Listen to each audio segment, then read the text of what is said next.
to follow in your path, Lord, to follow without fainting, bowing at your throne, Lord, and never looking back.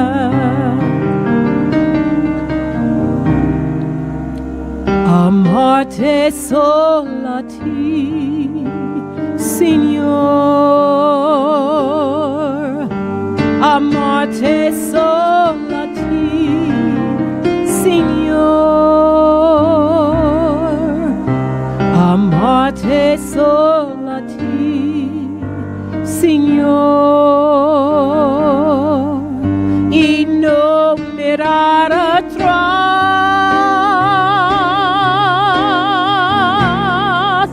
seguir tu camino, Señor.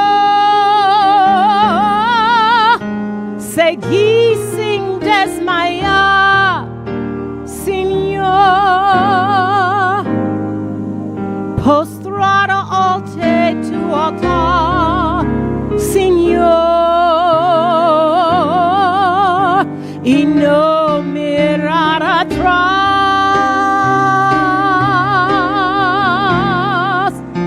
Seguir tu camino, Señor.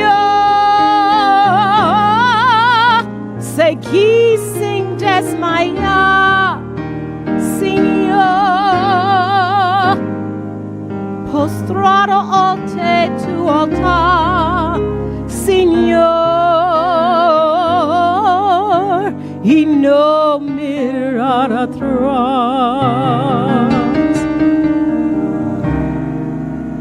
I love only you, Lord.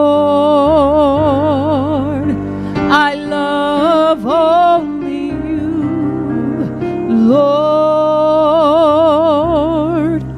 I love only you, Lord. My heart wants only you.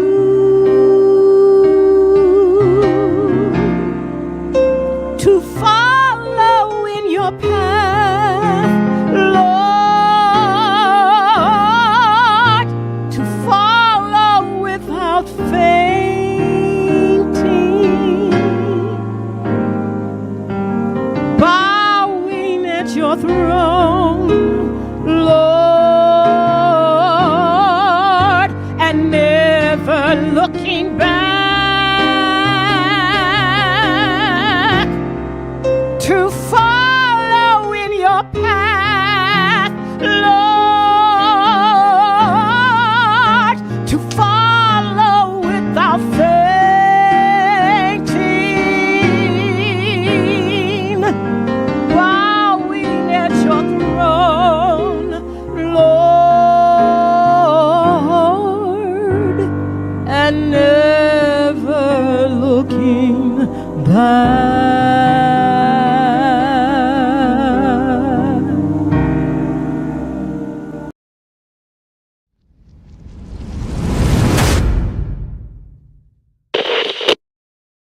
And here we are once again, my brothers and sisters in Jesus Christ. God bless you for attending another Living Hope Today study. Today we are almost at the end of the book of Numbers, Numbers chapter 35. And as God has assigned his 12 tribes, the 12 tribes of Israel, to various sections of the Promised Land, he, in chapter 35, makes a few accommodations now for the Levites. Remember, they don't receive land because God is their great reward. Instead, they will be planted within the tribes and within the various locations throughout the Promised Land. But then this chapter moves into a civil law situation about murder. It's pretty fascinating. Let me show you what I mean. In verse 1, on the plains of Moab by the Jordan across from Jericho, the Lord said to Moses. Again, verse 1, We're told without question this is God issuing his decrees. Okay, command the Israelites to give the Levites towns to live in from the inheritance the Israelites will possess, and give them pasture lands around the towns. Okay, so if you're a Levite and you don't get a whole area for yourself, okay, the other tribes are commanded to allow you to live among them, to assign towns to you, and to put enough land around your town so that your flocks can graze as well. Then they will have towns to live in and pasture lands for their cattle, flocks, and all their other livestock. The pasture lands around the towns that you give to the Levites will extend out. Look, God even gives the dimensions. They'll extend out 1,500 feet from the town wall.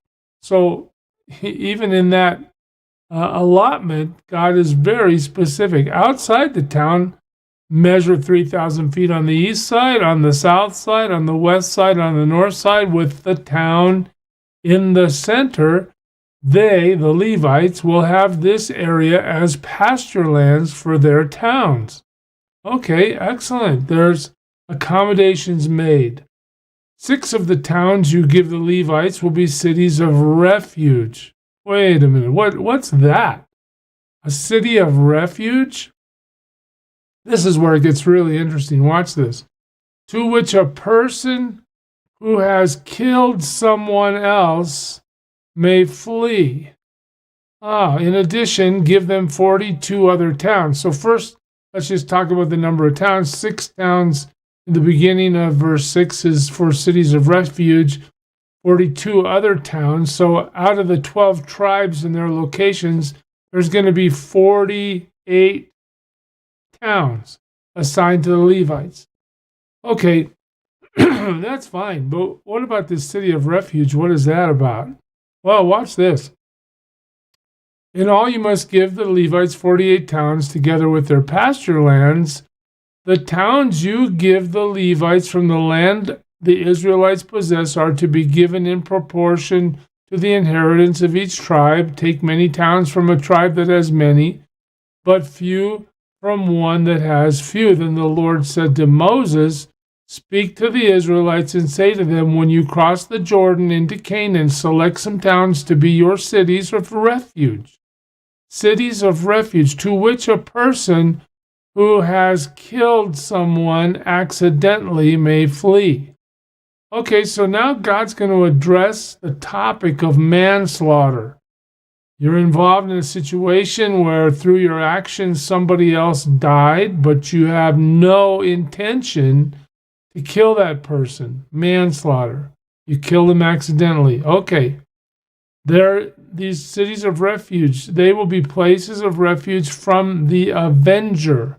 Okay, we need to talk about that too for a second.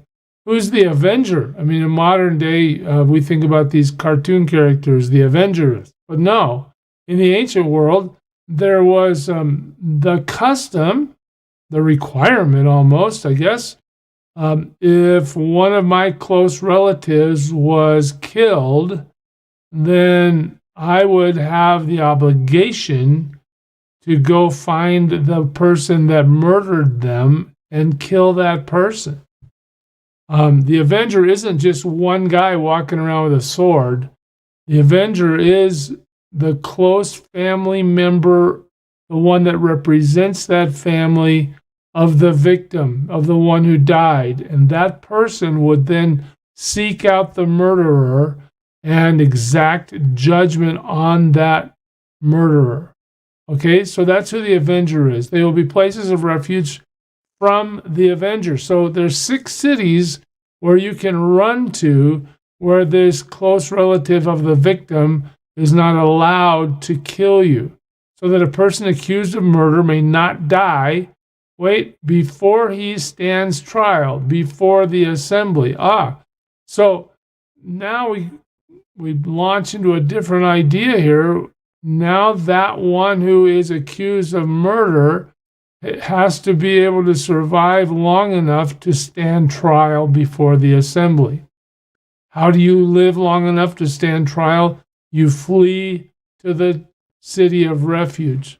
Okay, these 6 towns you give will be your cities of refuge. Notice how God, in fairness, he knows that, evil's still rampant in the world, that people will kill other people, or maybe accidentally someone will die because of the actions of someone else. He's allowing a way for this to happen without immediate capital punishment. Okay, we're going to go have a trial. There's going to be an assembly that makes a judgment. This is largely what we base our judicial system on even today in the United States. So give 3 on this side of the Jordan and 3 in Canaan as cities of refuge. So on both sides of the river, these 6 towns will be a place of refuge for Israelites, aliens, and any other people living among them. So we're not just completely isolated to a bloodline Israelites, so that anyone who has killed another accidentally can flee there. All right, manslaughter. Run to the city of refuge. If a man strikes someone with an iron object so that he dies, okay, well, that's not manslaughter. That's murder. He's a murderer. And the murderer shall be put to death. There doesn't seem to be any trial involved in this. Capital punishment is reserved for those who murder. Verse 17, or if anyone has a stone in his hand that could kill, and he strikes someone so that he dies, he's a murderer. Okay, he intended to hit this guy hard enough to kill him, and he did. All right, what happens if that occurs? Well, the murderer shall be put to death. God believes in capital punishment. There's no way to get around it in this verse. Or if anyone has a wooden object in his hand that could kill, and he hits someone so that he dies, he's a murderer. The murderer shall be put to death. Wow, the avenger of blood, that's that close family member that's after the one who killed his relative. The avenger of blood shall put the murderer to death. In other words, instead of the state or the court system executing the murderer, the avenger, the close relative of the victim, is the one to kill the murderer. When he meets him, he shall put him to death. I mean, this is hard to misinterpret, isn't it? We don't have to go to seminary to figure out what this means. Here it is. You kill somebody in my family, then if it's murder, my job is to find you and exact God's command of justice by killing the murderer. Now, if anyone with malice aforethought, boy, that reminds you of the legal system, doesn't it? Shoves another or throws something at him intentionally so that he dies. All right, you're having a fight. You push somebody or you throw something at somebody. Or if in hostility, he hits him with his fist. Okay, you're in that bar fight or somewhere, you're hitting each other. So that he dies, that person shall be put to death. Boy, you better be careful when you get into a fight with somebody, because if you take it too far and that person dies in the midst of that fight, what are we told here? He's a murderer. The avenger of blood shall put the murderer to death when he meets him. Wow. So even in a fight where you have malice aforethought, in other words, you have the ability to control your temper and not engage. You don't have to get in the fight, but you think you can win or you want to be in the fight and somebody dies. If it's at your hand, you're a murderer. You are signing your own death warrant. But if, without hostility, someone suddenly shoves another or throws something at him unintentionally, okay. I'm chopping wood and my axe head falls off the end of the wood and goes flying in the air and hits somebody and kills them. There's no hostility there. I was trying to chop the wood, right? Okay, but yet somebody died. It was unintentional. Or without seeing him, drops a stone on him that could kill him and he dies. Then, since he was not his enemy, and he did not intend to harm him, again, there's no intention. The assembly must judge between him and the avenger of blood according to these regulations. So now we're going to have a trial. Everything else was murder. The avenger of blood had the right, perhaps we should say had the obligation to execute the murderer. But now that there's no hostility and no intentionality in the death of someone, by the time we get here to verse 24, God says, then let's get a jury, is what we would call it, an assembly. And we're going to have a trial. We're going to look at what happened, who's guilty. The assembly must protect the one accused of murder from the avenger of blood and send him back to the city of refuge to which he fled. Okay? So the avenger's still out there. You killed my close relative, I'm going to kill you. But once a city of refuge is entered, there's protection.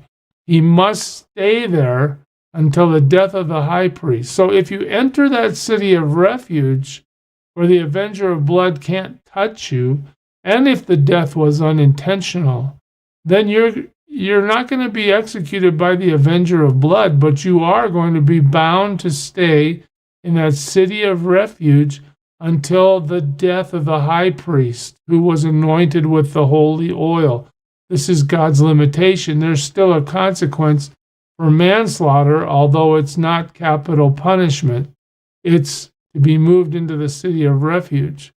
And the death of the high priest, what's that about? Well, that just simply signifies the end of that era and a new era beginning. But if the accused ever goes outside the limits of the city of refuge to which he has fled, the avenger of blood finds him outside the city. The avenger of blood may kill the accused without being guilty of murder. In other words, we can exact capital punishment on that person if they leave the city of refuge. Man, God has no problem with capital punishment for murder. Why? Well, just know how this will deter people from fighting and people from murder. If you know it's going to cost your life, are you really going to take action against your brother that might kill him if it could cost you your life? All right, well, some people might still do it, but honestly, we're being given quite a specific set of parameters. The accused must stay in his city of refuge until the death of the high priest. Only after the death of the high priest may he return to his own property. Okay, so there is a way for him to return, but all dependent on how long the high priest lives. These are to be the legal requirements for you throughout the generations to come, wherever you live. All right, now listen. Anyone who kills a person is to be put to death as a murderer only on the testimony of witnesses.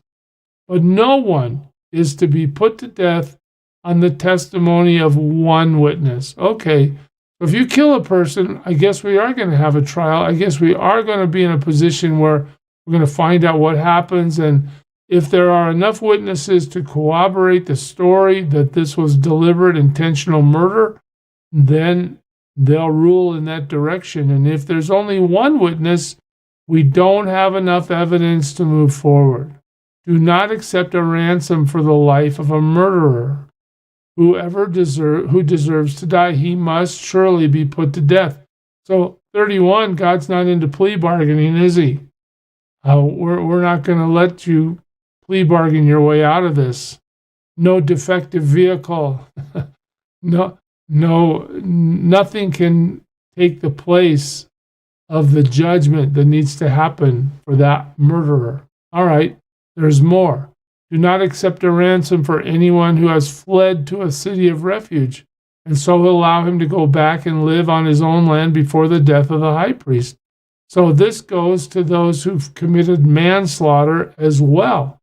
You can't change the system. But now, as the chapter ends, we need to hear this. Do not pollute the land where you are. Pollute the land. Bloodshed pollutes the land. And atonement cannot be made for the land on which blood has been shed, except by the blood of the one who shed it. So The purpose of capital punishment is atoning for the land that's been polluted by bloodshed. Do not defile the Lord where you live and where I dwell, do not defile the land where you live and where I dwell, for I, the Lord, dwell among the Israelites.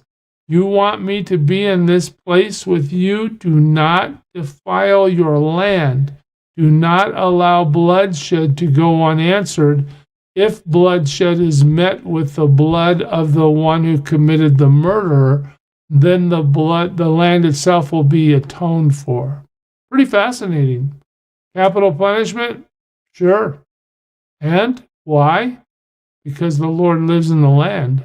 And if the land is not atoned for, it's defiled. And I think that implies the Lord's not going to live there anymore. Interesting, isn't it? Well, we move on from there next time. God bless you, church. Serve him well today. Who is it who for sinners shed his blood, and now for cleansing all can plunge beneath that flood? It's Jesus.